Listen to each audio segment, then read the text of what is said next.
enlazarse o conectarse con sus ideas, comentarios, aportes y propuestas relacionados con los saberes emergentes del aprendizaje y la educación virtual que impactan la realidad educativa. Un programa realizado por la Escuela de Ciencias de la Educación de la Universidad Nacional Abierta y a Distancia de Colombia.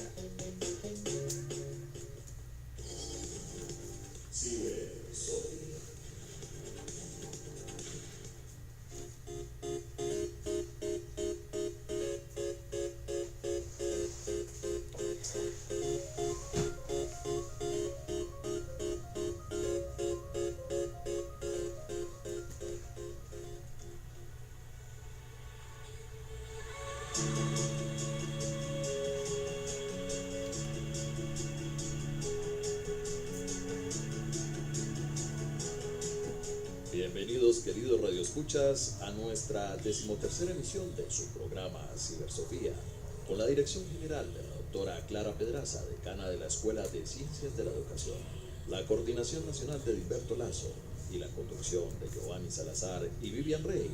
Damos inicio a Cibersofía, un espacio ameno de educación, pedagogía, filosofía y algo más.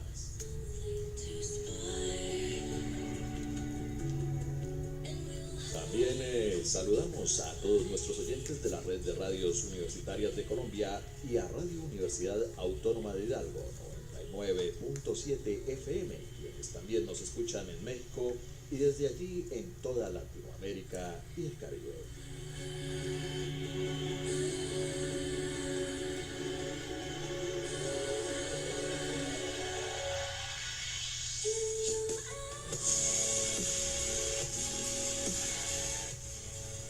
Apreciados radioescuchas, hoy en nuestra mesa de trabajo escucharemos una entrevista realizada al tecnólogo español de la educación, Enrique Martínez Salanova, quien expresó su pensamiento sobre comunicación y educación. Enrique Martínez Salanova es profesor, pedagogo, antropólogo y tecnólogo de la educación, escritor y dibujante, vicepresidente del Grupo Comunicar y subdirector de la revista científica Comunicar. Ha trabajado en todos los niveles de la enseñanza, incluida la educación de las personas adultas, la formación profesional ocupacional y la formación de profesores. Durante algunos años ha trabajado con infancia marginal y dirigiendo servicios de atención al menor. Ha sido fundador y director durante 12 años del Instituto Andaluz de Estudios Empresariales. Fue director durante 6 años de la revista Aularia, de Educación, Creatividad y Medios. Actualmente es uno de los teóricos de la educomunicación más importante de todo el mundo. Bueno, antes de iniciar con nuestro tema de hoy, escucharemos nuestro editorial, un espacio breve de reflexión aquí en Cibersofía. Editorial.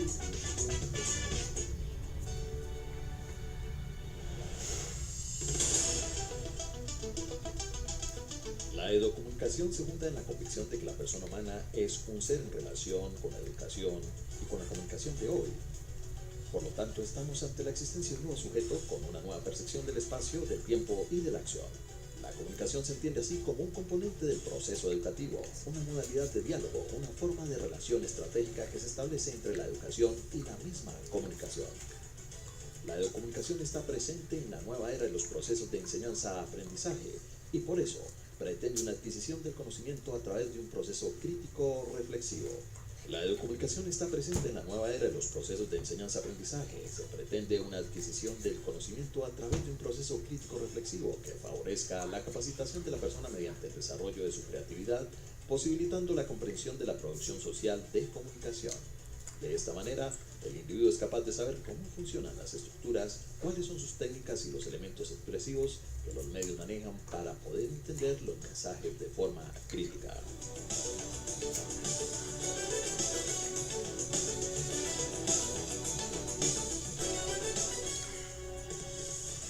Bien, y sin más preámbulos, iniciemos la entrevista del día de hoy en Cibersofía con Enrique Martínez. Doctor Enrique Martínez, saludos desde Colombia.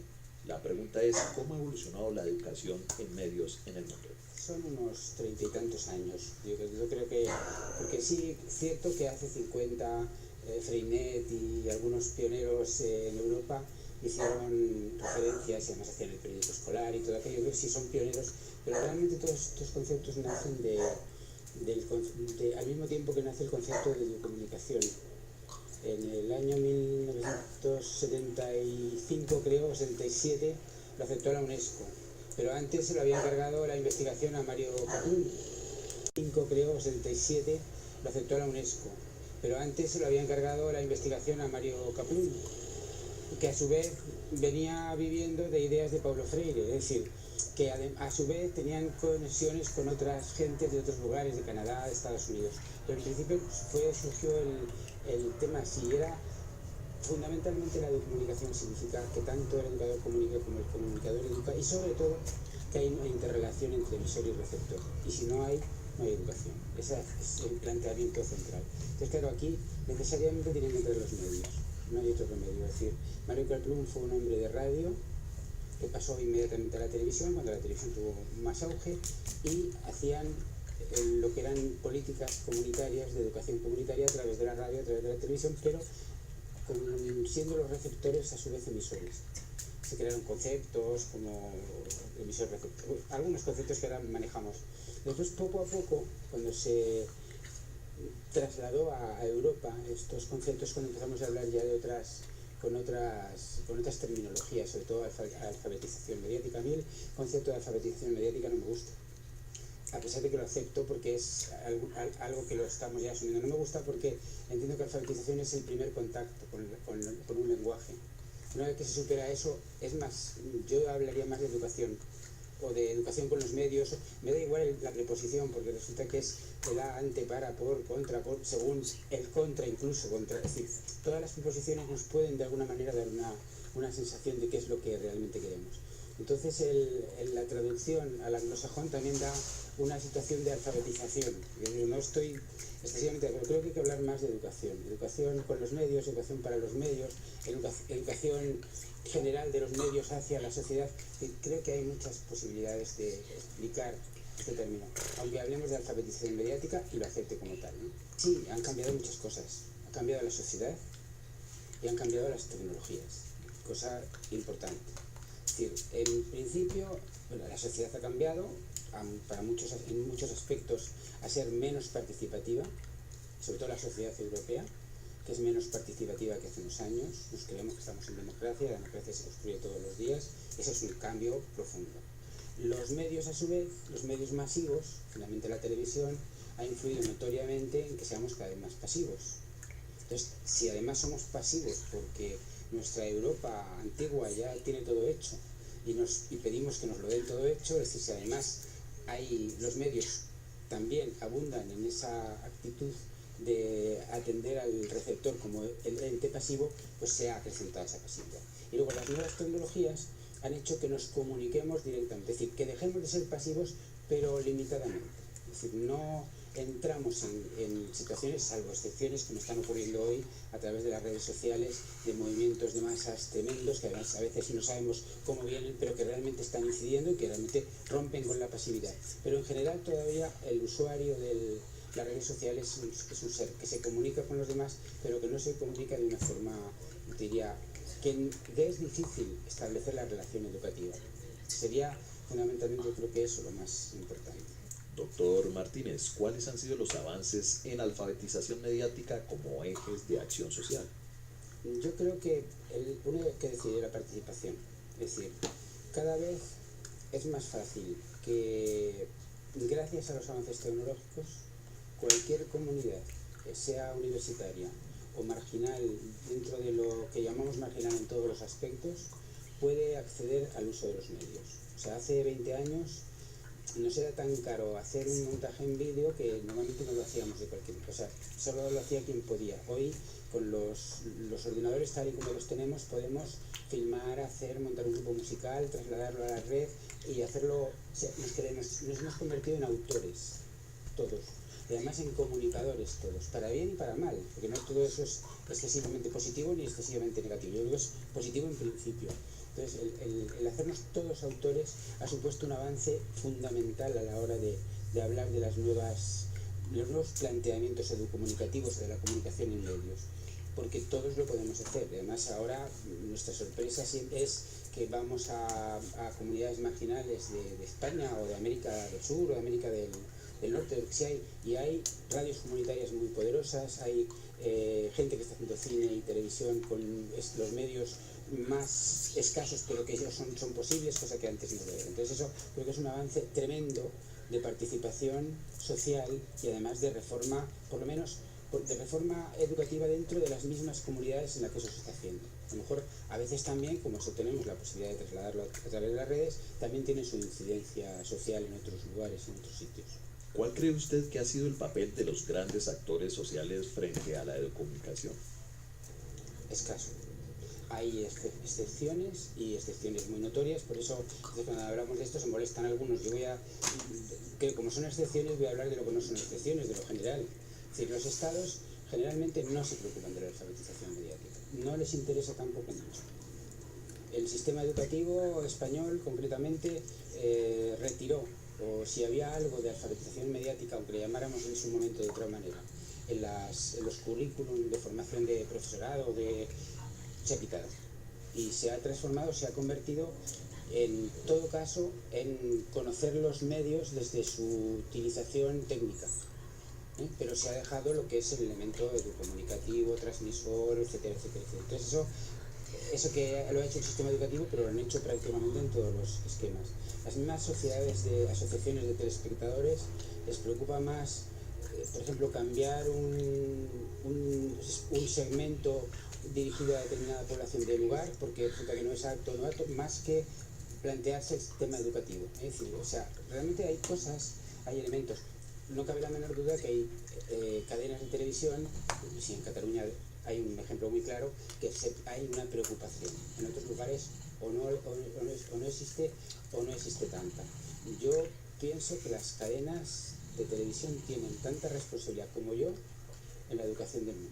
Digo como yo, como padre, como abuelo, como profesor o como miembro de una sociedad. Las cadenas han dejado esa responsabilidad, mejor dicho, no han asumido en ningún caso esa responsabilidad cuando la tiene cualquier ciudadano. Definitivamente el uso de las nuevas tecnologías implica estar actualizado ante el mare magnum de tanta información, ¿sí o no? Yo creo que la misma sociedad está cambiando un poco.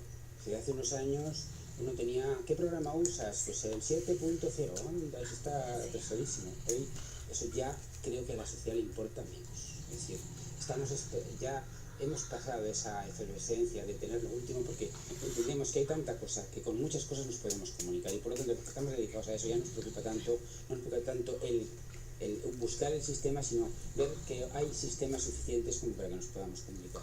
Por lo tanto, creo que podemos hacer más el esfuerzo de realmente cambiar del uso concreto de los software o de los sistemas o de las tecnologías a un uso educativo de los sistemas. Yo todavía estoy por ver, no porque dude, sino porque no tenemos años suficientes para establecer si realmente el Facebook y todo este tipo de cosas pueden tener un elemento educativo importante. Creo que todavía nos queda tiempo para descubrirlo, porque no es fácil descubrir las potencialidades educativas de los medios hasta que no se usan. No digo que no las tengan, pero las estamos buscando.